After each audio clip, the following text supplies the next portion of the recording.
اختلال کم توجهی بیش فعالی ADHD. تصور کنید در یک سیرک هستید که به هر جا نگاه می‌کنید چیزی جدید و هیجان انگیز اتفاق می‌افتد. دعوک‌ها توپ‌های رنگارنگ را می‌چرخانند و شیرها از حلقه‌های شعله‌ور می‌پرند. چشمان شما از یک چیز به چیز دیگر می‌پرند و تلاش می‌کنند همه چیز را درک کنند. اما تمرکز بر روی یک چیز تقریباً غیر ممکن است. این چیزی شبیه داشتن ADHD است. یک سیرک که در مغز شما به صورت 24 ساعته و 7 روز هفته کار می‌کند. مغز شما را به سرعت از یک فکر به فکر دیگر می‌برد بدون اینکه به شما اجازه دهد نفس بکشید. اگر ADHD داشته باشید، معمولاً با چیزهای مانند توجه کردن، سازماندهی و کنترل امیال خود مشکل خواهید داشت. این مانند آن است که کلید ذهنی شما همیشه روشن است و خاموش کردن آن غیر ممکن است، هر چقدر هم که تلاش کنید. مغز شما همواره با امکانات هیجان انگیزی که می‌خواهید همه آنها را همزمان کشف کنید بمباران می‌شود. این اختلال 366 میلیون کودک، نوجوان و بزرگسال در سراسر جهان را تحت تاثیر قرار می‌دهد. ADHD انواع مختلفی دارد. اگر ADHD کم توجهی داشته باشید، با تمرکز و تکمیل وظایف مشکل خواهید داشت، حتی اگر بخواهید. همیشه تمرکز خود را از دست می‌دهید و توجه بسیار کمی دارید. ADHD بیش فعالی که باعث می‌شود شما نتوانید بی حرکت و آرام بمانید و با سرعت زیاد و بلند صحبت می‌کنید.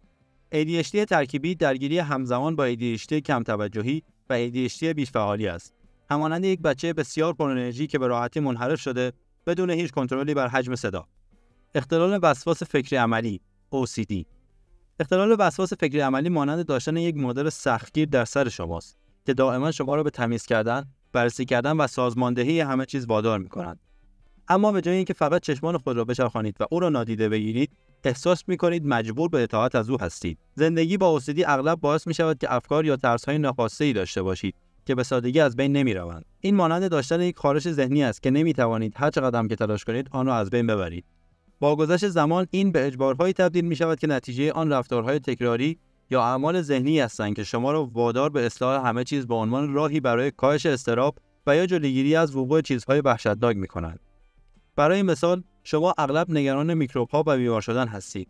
بنابراین برای کاهش ترس‌هایتان دست‌های خود را بارها و بارها می‌شویید. خانه خود را حداقل 12 بار در روز تمیز می‌کنید. این وضعیت بسیار شایع است و حدود 79 میلیون نفر در سراسر جهان را تحت تاثیر قرار می‌دهد. اما افراد مبتلا به OCD اغلب با راهکارهای شناختی رفتاری درمان می‌شوند. اسکیزوفرنی. به عنوان یک کودک احتمالاً یک دوست خیالی داشته‌اید که همیشه به نظر می‌رسید که وجود دارد و هیچ کس دیگر نمی‌توانست او را بشنود، ببیند یا حتی با او صحبت کند. اما وقتی بزرگتر شدید، فهمیدید که دوست خیالی فقط یک ترفند ذهن شما بوده و او هرگز واقعی نبوده است. حالا برای کسی که اسکیزوفرنی دارد، آن دوست خیالی به اندازه یک شخص زنده و تنفس کننده واقعی است. این به این معناست که آنها می‌توانند آن شخص را ببینند، بشنوند یا با او صحبت کنند، حتی وقتی هیچ کس دیگر نمی‌تواند. فردی با این اختلال همچنین هذیان‌های بسیار زنده‌ای دارد و گاهی یک واقعیت دیگر می‌سازد.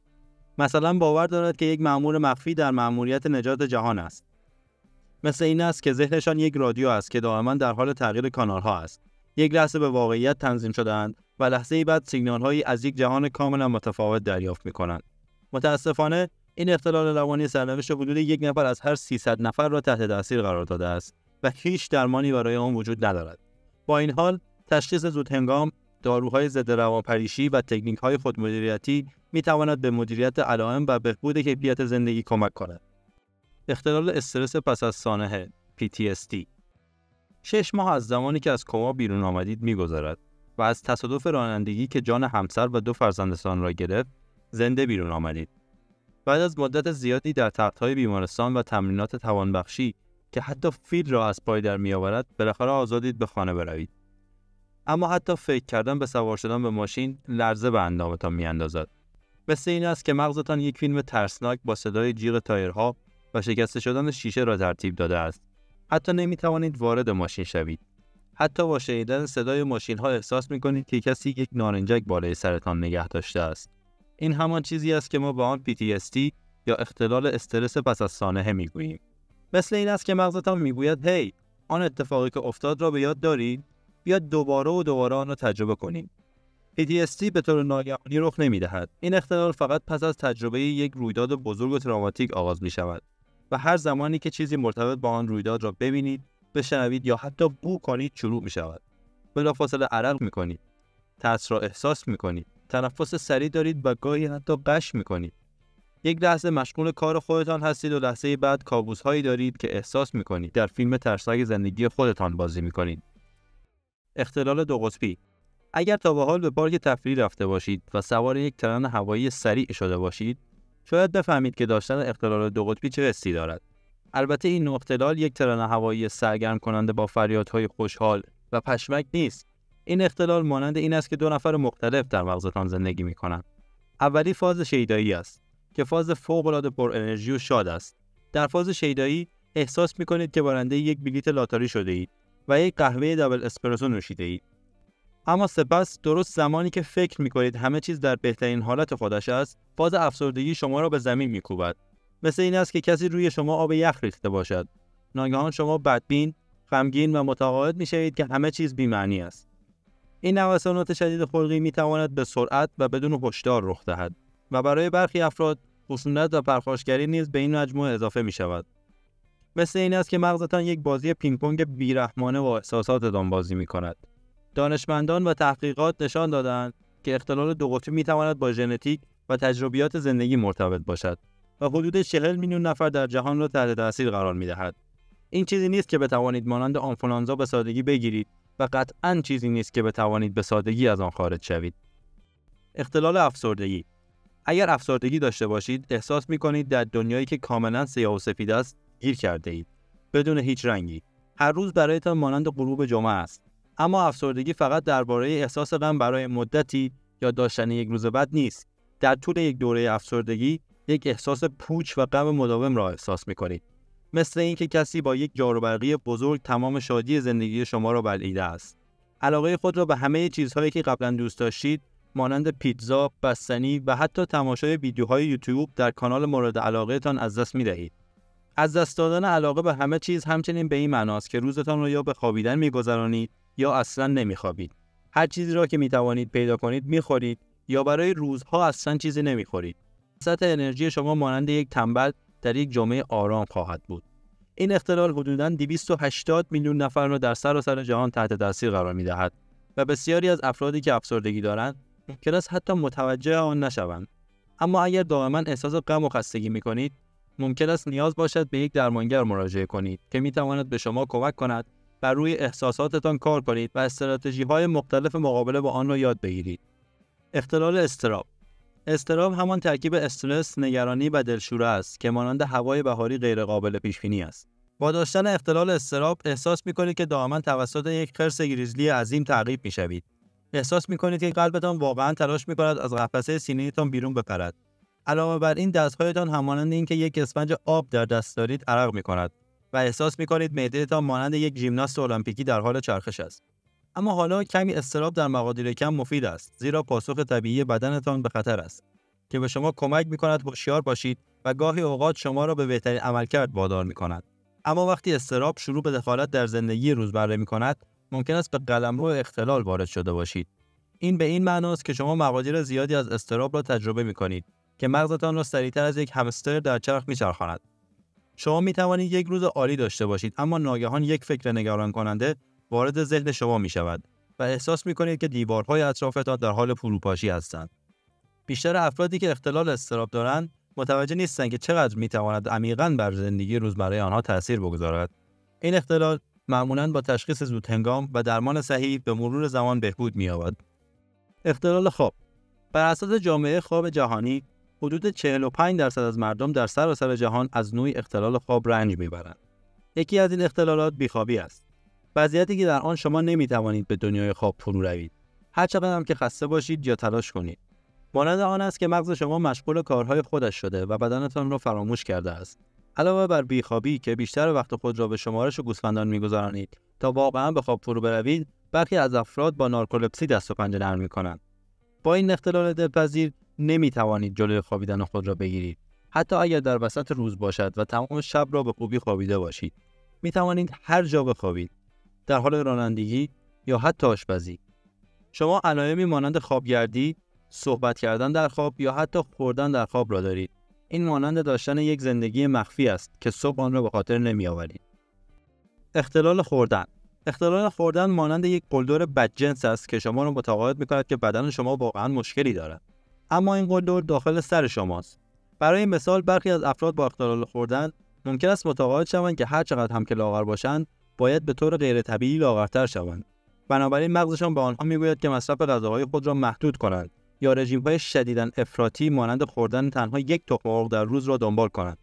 از سوی دیگر برخی ممکن است دوره‌های پرخوری داشته باشند که در آن مقدار زیادی غذا را در یک وعده مصرف می‌کنند و سپس آنقدر احساس گناه می‌کنند که سعی می‌کنند غذا را با وادار کردن خود به استفراغ یا سوء استفاده از ملین‌ها از بدن خارج کنند. این رابطه سمی با غذا اغلب ریشه در مشکلات عاطفی عمیق مانند اضطراب، تروما، افسردگی یا کمبود عزت نفس دارد. پارانویا، ترسیدن و مظنون شدن به افراد گاهی اوقات بسیار طبیعی است، به خصوص وقتی که دلیل موجهی برای این کار وجود دارد. اما برای یک فرد با پارانویا این ترس وزن 10,000 برابر می شود. بیایید فکر کنیم که شما در محل کار هستید و دو همکار را می بینید که آرام در گوشه‌ای صحبت می کنند. احتمالاً فکر می کنید که آنها موضوعات شخصی برای بحث دارند، اما یک فرد با پارانویا باور خواهد کرد که آنها در حال برنامه‌ریزی برای اخراج یا حتی کشتن او هستند. این مانند آن است که شما به یک کاراگاه شکاک تبدیل شده اید که در همه جا تهدید می‌بیند، حتی زمانی که هیچ دلیل واقعی برای ترس وجود ندارد. شما به همه چیز و همه کس اطراف خود مشکوک خواهید شد و فکر می‌کنید که همه به دنبال صدمه زدن و ضربه زدن به شما هستند. به همراه این ترس غیر منطقی و بی‌اعتمادی به همه، به راحتی از کارها ناراحت و دفاعی می‌شوید و بسیار خصمانه، مجادله‌گر و تهاجمی می‌شوید. این اختلال روانی می‌تواند توسط ژن‌ها و وقایع زندگی بسیار استرس‌زا ایجاد شود. اختلال طیف اوتیسم ASD. تصور کنید در اتاق شلوغی هستید و همه به یک جوک می‌خندند، اما شما نمی‌توانید آن جوک را درک کنید یا حتی بفهمید که در مورد چه چیزی صحبت می‌کنند و احساس می‌کنید که در یک سیاره دیگر گم شده اید. این روتین روزانه عادی افراد با اختلال طیف اوتیسم است. این مزیت عصبی بر نحوه ارتباط، تعامل و درک دنیا توسط افراد تأثیر می‌گذارد. مانند آن است که مغز شما بر روی یک سیستم عامل کمی متفاوت از اکثر مردم جهان اجرا می‌شود.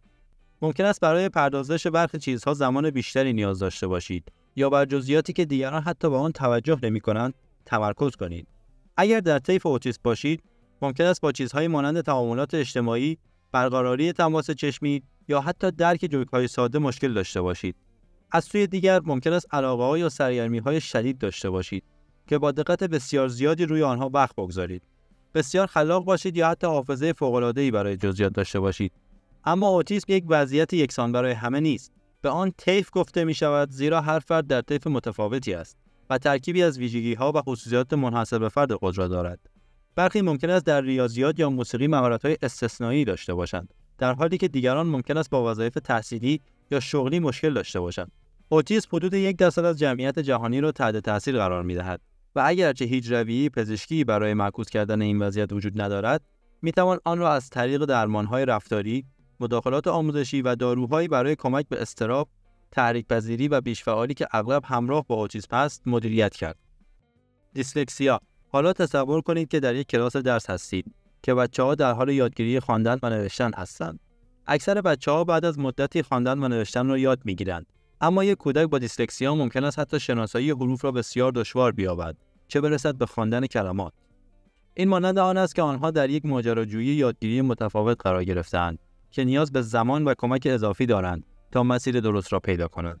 دیسلکسیا اساساً بخشی از مغز شما که زبان را پردازش می‌کند تحت تاثیر قرار می‌دهد و یادگیری خواندن، نوشتن یا هجی کردن کلمات را دشوارتر می‌کند.